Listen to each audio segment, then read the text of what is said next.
مقدس مقامات ایسی جگہیں ہوتی ہیں جن کا انسان کی روح سے تعلق ہوتا ہے، اور ان مقامات کے ساتھ انسان کا ایک روحانی جذبہ وابستہ ہوتا ہے۔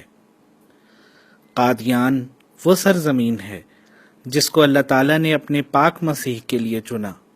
اسی جگہ آپ علیہ السلام نے اپنا بچپن، جوانی اور بڑھاپے کا زمانہ گزارا۔ اس بستی کے چپے چپے نے ان عظیم الشان برکات کو پایا جو ایک جلیل القدر نبی سے کسی کو مل سکتی ہیں۔ یہی وہ سرزمین ہے جہاں پر اللہ تعالیٰ نے اپنے برگزیدہ مسیح موعود کو ہزارہا معجزات اور نشانات عطا فرمائے، اور یہی سرزمین آپ علیہ السلام کی آخری آرام گاہ بنی۔ آج بھی اس بستی کے مقامات، اس کی فضائیں اور یہاں کی ہوائیں خدا کے ایک پاک نبی سے اپنی وابستگی کا دم بھرتی ہیں۔ ہے رضائے ذات باری اب رضائے قادیاں، ہے رضائے ذات باری اب رضائے قادیاں،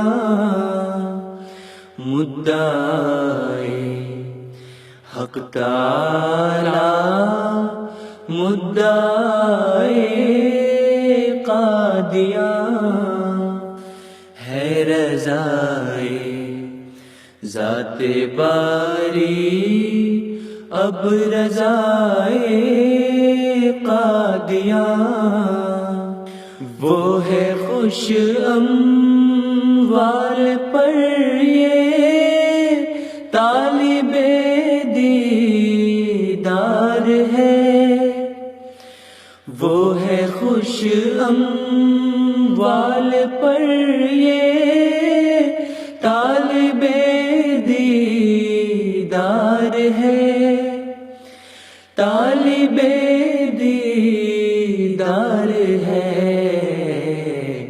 بادشاہوں سے بھی افضل ہے گدائے قادیاں، بادشاہوں سے بھی افضل ہے گدائے قادیاں، ہے رضائے ذات باری اب رضائے قادیاں۔ زندہ قومیں اور جماعتیں اپنی تاریخ اور تاریخی عمارات کی ہر لحاظ سے حفاظت کرتی ہیں، اور ان کی حفاظت کی خاطر بڑی سے بڑی قربانی پیش کرنے سے بھی دریغ نہیں کرتی۔ خلافت خامسہ کے بابرکت دور میں غلبہ اسلام کی خاطر دینی مہمات میں سرگرمی کے ساتھ ساتھ قادیان دارالامان کے مقامات مقدسہ کے تحفظ اور رینوویشن کے حوالہ سے عظیم الشان کام ہوا ہے۔ دارالمسیح کی رینوویشن کے ساتھ ساتھ پرانے مکانات کی شکل اور نقشہ کو برقرار رکھا گیا ہے، بلکہ یہ کوشش کی گئی ہے کہ یہ جگہیں اسی طرح محفوظ رہیں جس طرح حضور علیہ السلام کے دور میں تھیں۔ اس عظیم دور کی ہر یاد کو زندہ رکھنے کی کوشش کی گئی ہے۔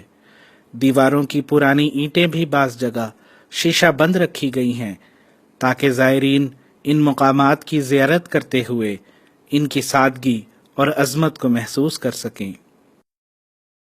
جہاں پر ایسے مقدس بزرگ آتے ہیں، انبیاء اور مرسل آتے ہیں، وہ مقامات مقدس ہو جاتے ہیں، وہ ماحول مقدس ہو جاتا ہے، اور قرآن مجید نے ایسے مقامات کا نام شاعر اللہ رکھا ہے، جن کو دیکھ کے اللہ کی یاد آتی ہے کہ اس آنے والے مقدس بزرگ نے اپنی زندگی کے دن یہاں کاٹے، یہاں سانسیں لیں، یہاں ہزاروں صفحات پر مشتمل کتابیں لکھیں، دن رات اللہ تعالیٰ کے حضور گریہ وزاری کی، اور اس کی سینکڑوں دعائیں یہاں قبول کی گئیں، اور یہ وہ مقدس مقامات ہیں جہاں اس کی طرف اللہ تعالیٰ کی طرف سے وحی نازل ہوتی رہی اور الہامات نازل ہوتے رہے۔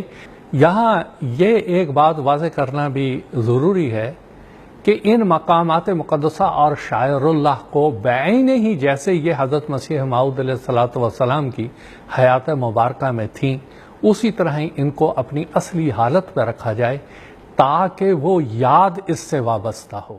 قادیان کے مقدس مقامات جو خدائے غفور و رحیم کی برکتوں اور رحمتوں کا مورد ہیں، ان میں سب سے اول تو دارالمسیح ہے جو کہ الدار ہے، جس میں خدا کے اس رسول کی پیدائش سے لے کر جوانی اور پھر نبوت کا سارا زمانہ اسی در و دیوار کو برکتیں بخشتے ہوئے گزرا۔ نہ جانے کس کس دروازے سے خدا کے فرشتے اس مقدس کے پاس حاضر ہو کر ان مقامات کو منور و متبرک کرتے ہوں گے۔ دارالمسیح کا یہ وہ کمرہ ہے جہاں حضرت اقدس مسیح موعود علیہ الصلوۃ والسلام کی ولادت باسعادت ہوئی۔ اس کمرے کو رینوویٹ کر کے اس کی اصل حالت میں محفوظ کر لیا گیا ہے۔ بیت الریاضت بھی اسی جگہ ہے جہاں حضرت اقدس مسیح موعود علیہ الصلوۃ والسلام نے الہی اشارات کے تابع 8-9 ماہ کے عرصہ کے روزوں کا مجاہدہ کیا۔ عبادات و ریاضت بھی اسی کمرے میں ہوتی رہیں، اور ان روزوں کے عجائبات کے نتیجہ میں لطیف کشوف ہوئے کہ جن میں گزشتہ انبیاء کی ملاقاتیں اور اولیاء امت سے باتیں ہوئیں، اور عین بیداری کی حالت میں آن حضور صلی اللہ علیہ وسلم کو دیکھا۔ یہاں رکنے سے دل کو سکون اور روح کو تسکین نصیب ہوتی ہے، اور یہ مقامات مسیحی انفاس قدسیہ سے معطر ہیں جس کی خوشبو روح کو تازگی اور ایمان کو تقویت بخشتی ہے۔ یہ وہ کنواں ہے جو الدار کے صحن میں واقع ہے۔ حضرت اقدس مسیح موعود علیہ الصلوۃ والسلام کے زمانہ میں جب آپ کے مخالف رشتہ داروں نے پانی بند کر دیا تھا، اس وقت حضرت اقدس مسیح موعود علیہ الصلوۃ والسلام نے احباب جماعت کو خصوصی مالی قربانی کی تحریک فرمائی اور یہ کنواں کھدوایا۔ الدار کی رینوویشن کے دوران اس کنویں کو دوبارہ اصل حالت میں محفوظ کر لیا گیا ہے تاکہ یادگار رہے۔ یہ مسجد مبارک ہے۔ خدا تعالیٰ کے الہام میں یہ جگہ برکت دہندہ اور برکت یافتہ ٹھہری۔ مسجد مبارک کی تعمیر ایک تاریخ ساز واقعہ ہے۔ یہ وہ زمانہ تھا جب حضرت اقدس مسیح موعود علیہ الصلوۃ والسلام خلوت سے جلوت میں تشریف لا چکے تھے۔ تصنیفات کا سلسلہ زوروں پر تھا، لوگوں کا آپ علیہ السلام کی طرف رجوع ہو رہا تھا۔ اللہ تعالیٰ نے اپنے حکم سے اس مسجد کی بنیاد رکھوانے کا انتظام فرمایا۔ حضرت خلیفۃ المسیح الخامس ایدہ اللہ تعالیٰ بنصرہ العزیز کے بابرکت دور خلافت میں مسجد مبارک کی رینوویشن کی گئی ہے۔